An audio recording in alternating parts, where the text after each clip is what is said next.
71 of Quarantine Cuisine. Schoen is home. I'm home for lunch today. Lucky for you, Parks. We are making a quick pizza with purple potatoes and bacon and olives and sauce and cheese and basil. Oh my. I know. So the other day we made this like purple Peruvian potato mash and I saved the ends. I'm gonna put them on my pizza. It's gonna be so good. No way. Right? So they're in water, we save those. And I have 2 strips of applewood smoked bacon. And I like to just get a little bit of that excess moisture off of my bacon before I cook it. And then I'm gonna use my scissors and I'm just gonna cut it into what we call strips or lardons, which are just basically bacon strips, okay? And this way we can cook it much faster. Forget that scissor, I don't know what's going on with that. Okay, I'm gonna just use my cleaver. Okay, so we got that. Let's put it in our pan over here. My pan is preheating. I'm gonna add a little bit of oil just to help the bacon. Put my pan on. It's gonna cook really fast, right? Now, while this is cooking, you can stay there, Parks. I'm gonna add my potatoes. Oh. Okay? Because I want them to get a little bit done, and they're gonna cool down my pan. But that's okay, because there's a little bit of water coming out of there. But I want to pre-cook these potatoes a little bit so that when they go on top of the pizza, they're not rock hard, okay?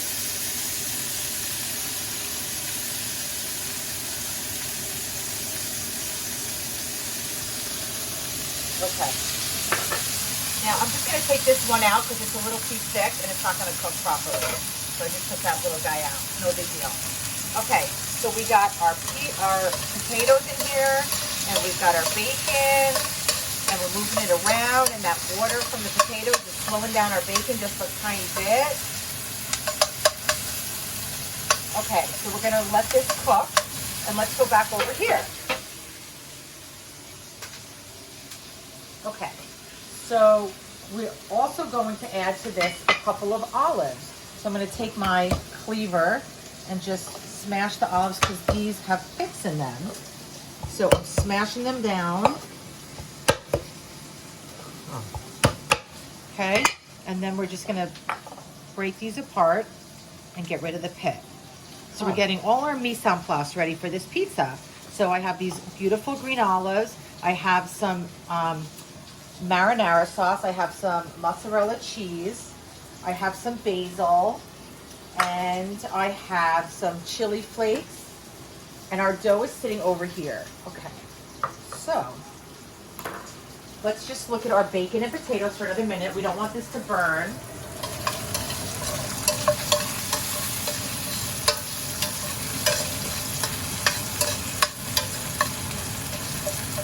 Look at the beautiful color.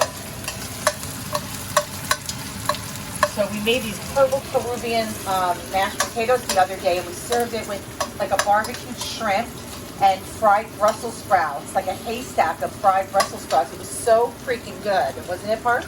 Yes, it was freaking good. It really was. It was. It was. Okay, let's start rolling out our dough a little bit. So I have this nice dough that I made from scratch. It's my recipe that you've seen many times. If the recipe is 4 cups of all-purpose flour, 1 tablespoon of kosher salt, 1 tablespoon of sugar, 1 packet of yeast, and then enough water to bring the dough together. And you could do it in a KitchenAid mixer with a dough hook, or you can do it in a food processor. Either way, okay? And then I usually do it the day before and I let it sit overnight. This dough is so beautiful. Okay. We're gonna make a pretty big pizza, okay? Oh my God. Oh my God. Woo! It's getting real thin there. Okay, that's nice. So now what I want to do is I'm going to put this on my parchment paper on my pizza peel. if you don't have a pizza peeler, you can turn a sheet pan upside down and put this on top of that to help shimmy it into the oven. That's really easy to do. Okay?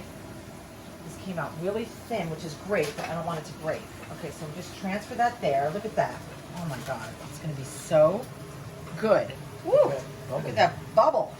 Okay, let me just wash my hands, Parks. You stay there.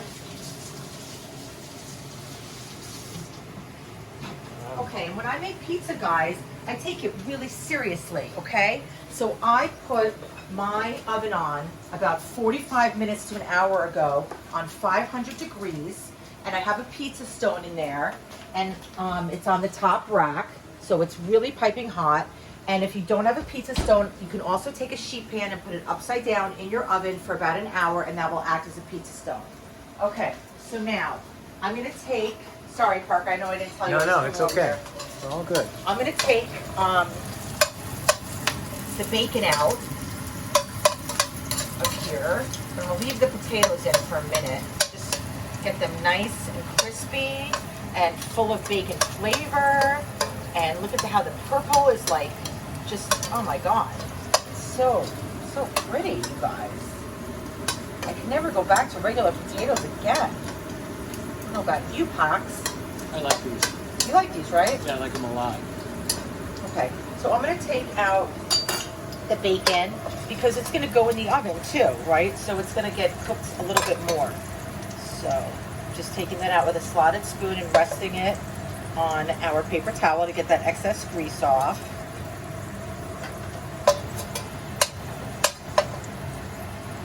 Oh my God, it's gonna be so good. Look at how nice and brown they're getting.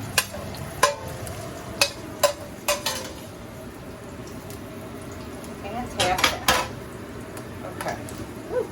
All right, buddy, you can come out. All right, so these guys are gonna come out. We're gonna save that bacon fat for something else. Maybe Parker will make some eggs later or tomorrow.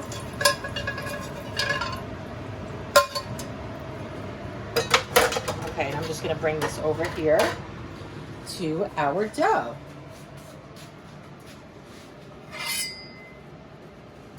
I'm really excited about this recipe.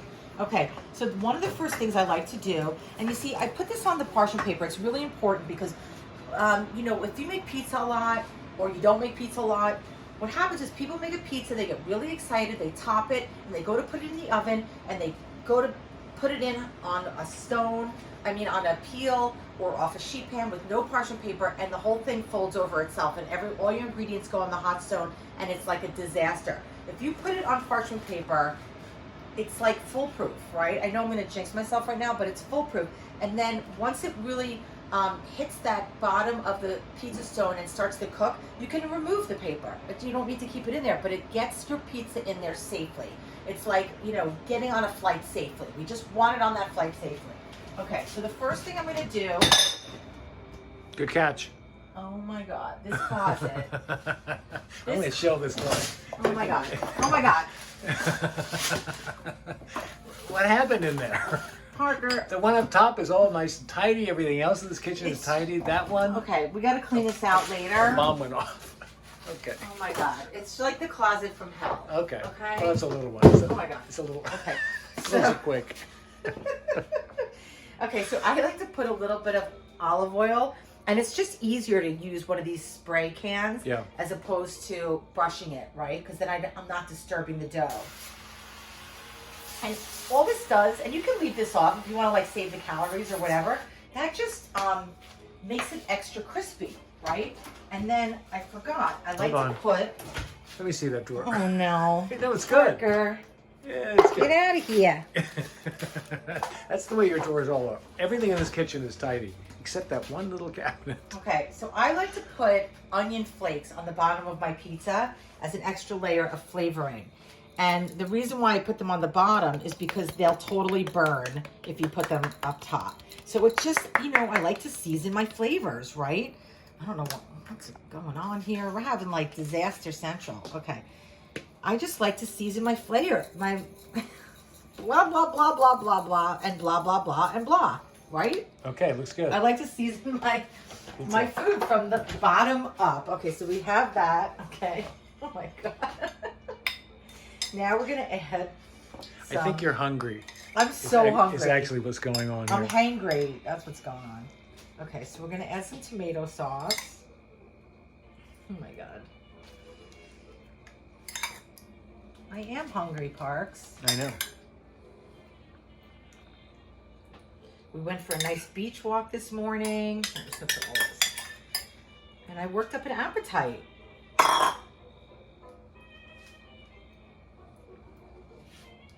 Okay, so I like to bring this, you know, to the edge, but not all the way. I like to leave like a good 1/2 inch to 1 inch of crust. All right, and not too much tomato sauce.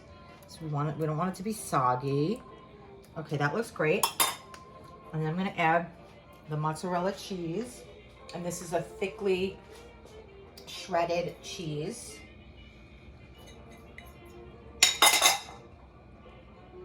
I'm just gonna spread that out a little bit.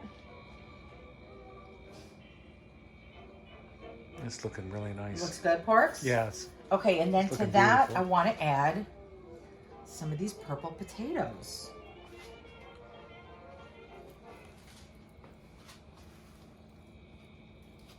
I love the two-handed placement. That's cool. Well, thank you. Okay, and we're gonna add some bacon. Yeah. And that's gonna like continue to render the fat from the bacon into the crust. Oh my God, I love bacon on pizza. Okay, and then we're gonna add some of these olives. Beautiful. Wow.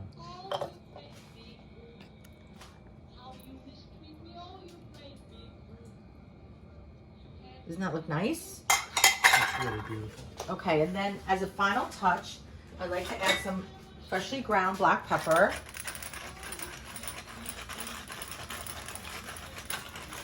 It's really, really beautiful. Okay, we're gonna go in the oven, guys. Here we go. Ready? Yep. Going in. Slid that baby in, no problem at all. Okay, we're gonna let that cook and then we'll come back. Okay, look at this. Oh my God. Are you kidding me? Woo! Woo-wee! Wow. Is that gorgeous or what? That is really, really gorgeous. Okay, so I'm just gonna put some fresh basil on here. Oh my God, you guys. Look at the potatoes and the bacon and the olives. They kind of all got embedded underneath the cheese. And the crust is super crispy. Oh my God. And this basil is just gonna be so lovely and fresh. And then the last touch I like to do is put a little bit of Maldon sea salt over the top. Okay. Parker and I are going to sit down and have this for lunch right now. So go to after the recipe, behind the recipe with us right now at YouTube, okay? We'll see you there. Oh my God, I can't wait. I'm dying.